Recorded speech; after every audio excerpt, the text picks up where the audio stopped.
now. This is an awkward transition. You will forgive me for the awkwardness of this transition. It seems at every point, and we've blessedly gotten away from this over the last couple of months, real life intrudes on whatever nonsense it is we're doing around here to remind you that a whole lot of people are in peril for a whole lot of reasons and subjects that feel a little apocalyptic. So David Wallace Wells is joining us now, and he's an opinion writer for the New York Times. He's helped us ruin this show before.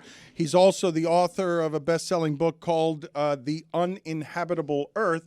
And these fires that have swept in with wind over Santa Monica, a place that I did not know that there could be fires, have created such atrocity that firefighters can't get in because cars are being abandoned. And we're seeing some stuff in America that it feels like we have not seen before. So, David, thank you for joining us. And can you just take me through this horror, when it's going to stop? Because it seems to me that when it comes to climate-related stuff, all of this is only going to get worse. We don't have an ability to stop some things that are coming that keep getting more kinds of worse. Yeah, I mean, I think we're tempted often to call events like this a new normal, and even that is difficult for us to really wrap our heads around. If this kind of disaster that we're seeing in the Pacific Palisades especially, but across Los Angeles, becomes a new normal, that really changes the way that we might think about life in that part of the country. But of course, climate change means higher temperatures down the line. Inevitably, that will be happening for at least several decades, probably for as much as the rest of the century. And that means that fire risk will be growing too. We don't know exactly how much, but much worse than it is today. And unfortunately, all the things that we might be doing to kind of navigate that new landscape, making better housing policies so that we're not building homes in the path of fire, as we have with literally tens of millions of homes in the American West being built directly in high fire risk areas over the last couple of decades. We're also not doing enough to thin our forests and prevent fuel buildup, which means that when fires happen, they can be incredibly destructive. But we are also now in a new fire regime, in part because of the new climate conditions we're living under, whereby it's no longer just the trees or the brush that we need to worry about. Homes themselves have become flammable to an extent that they were not before and can themselves become fuel. So when you think about what is effectively an urban, or maybe you could generously call it semi-suburban development like we're seeing in the Pacific Palisades, it's no longer enough to look down a street and say, oh, there's all that pavement, there's all that concrete, there are all these modern homes. Those homes themselves can be what carries the fire from place to place. And that's exactly what we've seen in Los Angeles over the last 12 to 24 hours as this historic wind event swept in, winds blowing 100 miles an hour, carrying embers miles farther from where the flames were actually burning. And in those conditions, whenever an ignition starts, it's lights out. I mean, it is literally the case that CAL FIRE has never been able to stop a fire burning with wind powered by winds like these. So when winds are blowing like this, they can try to protect some structures. They tried to protect the fire department in Palisades last night. But generally speaking, all we can do is wait for the winds to change. And even though almost all of Pacific Palisades has been burned through already, the footage is incredible, dreary, bleak, gray, mercifully just a couple of deaths, but nevertheless, the neighborhood is devastated. We can expect something like 24 to 36 more hours of this wind event in California continuing, which means we may see other fires in the Los Angeles basin as destructive as this one emerge. And we're probably going to see continued devastation and destruction in the places where fires have already ignited. So it's a dark day in Los Angeles. And it's a reminder that we are, as you say, kind of careening into a quite terrifying climate future. Explain, please, and I know I ruin the show every time that I do this, but I think people need to be shouting from burning mountaintops about what it is that we're doing to the earth as we do things like, make polio great again, and we deny that there is no climate crisis. That's the energy secretary, and oil industry CEO is saying there is no climate crisis.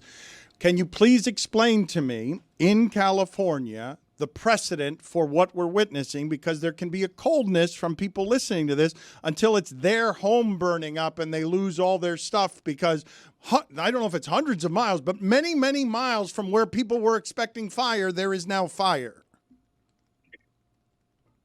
7 of the 8 largest wildfires in California history have burned since the year 2000.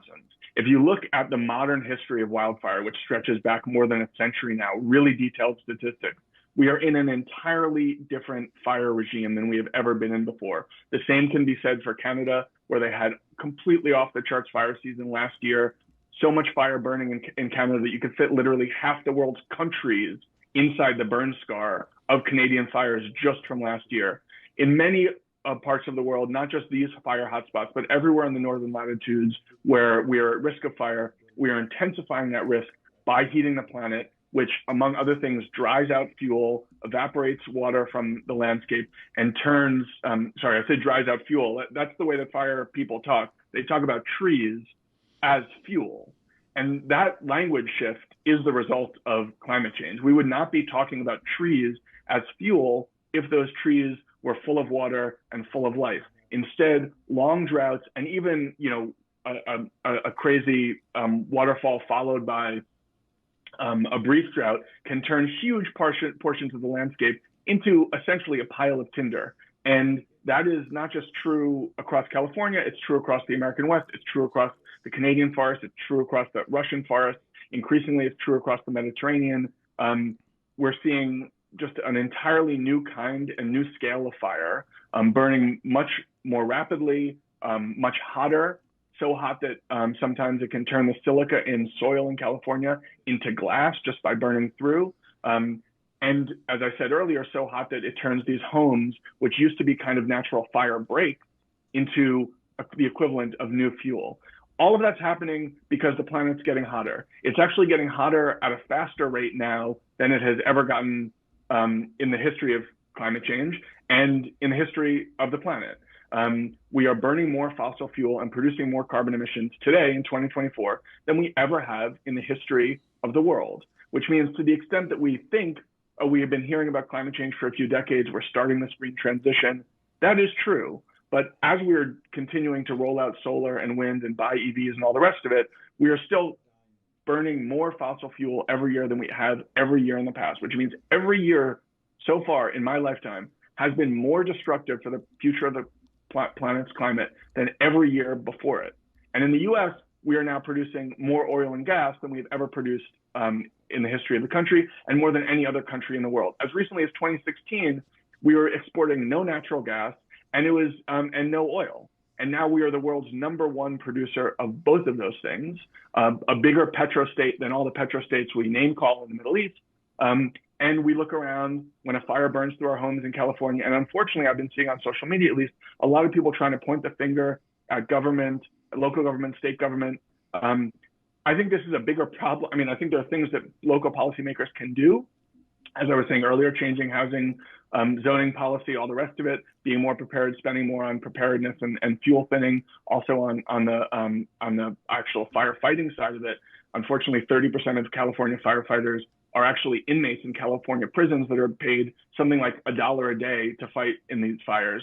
So we're not taking seriously enough the threat of them to properly fund professional firefighting operations. But beyond that, we are obviously dealing with a much larger, in some sense, existential threat and challenge, which is not the matter of individual small-scale policy choices or the behavior or leadership of this or that governor or mayor. We are living in an entirely new climatic regime, which presents new challenges, which humans can navigate, and we will survive. It won't be the end of us, but it represents a totally different risk landscape than anyone who has ever lived on the planet before has faced. Even those of us who lived in California and think, oh, we've had fires in the past, there's cultural memory of fires. That is all true. The fires we are facing now, especially in California, are much larger and more destructive than we've ever seen before. And that's especially true when we talk about, as I was saying earlier, this new regime. It's called the return of the urban firestorm.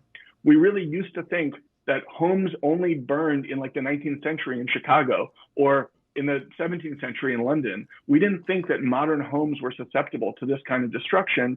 And the new climate conditions, in addition to the new zoning policy that has pushed so many of these homes into the wildland-urban interface, into the path of fire, we are now living in a new era in which we can no longer take comfort in homes as fire breaks and have to treat them as potentially flammable fuel as well. I want to congratulate this man for being the most long-winded guest in the history of the show, not named Bill Walton. His information is extraordinary and exceptional, and I understand why he's manic.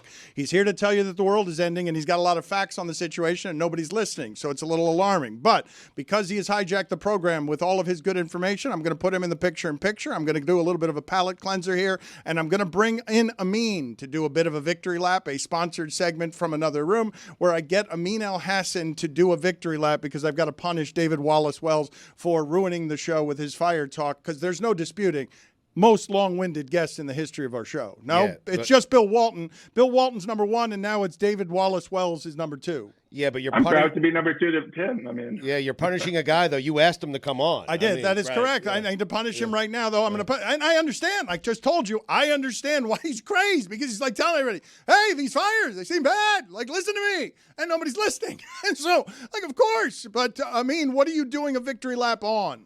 Well, Dan, first and foremost, I want to let everybody know that I am using my Peloton app right here, and I'm going to be doing a morning meditation. You know what?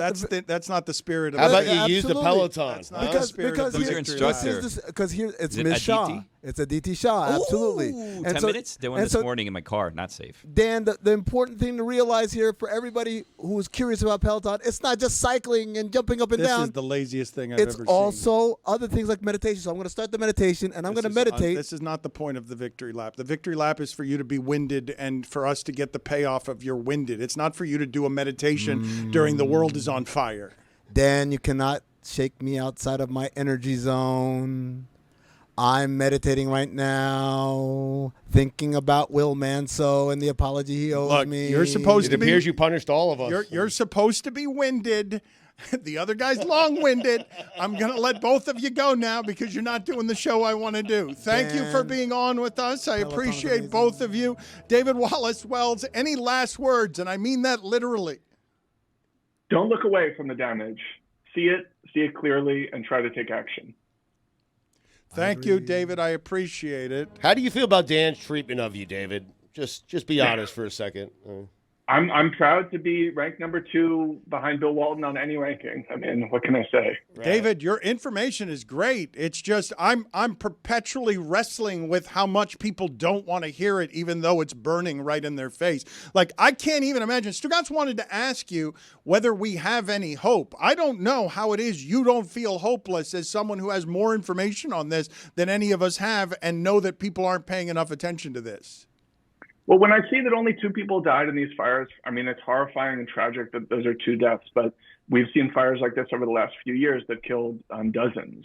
And so I think we are learning something about how to evacuate, how seriously to take the threat at the local level. We're not doing enough to prevent the fires from happening in the first place, but maybe we are adjusting to that new reality in a way that will allow us, tragic as it is, horrifying as it is, to see this as a manageable future full of fire threat, but also a lot of human resilience.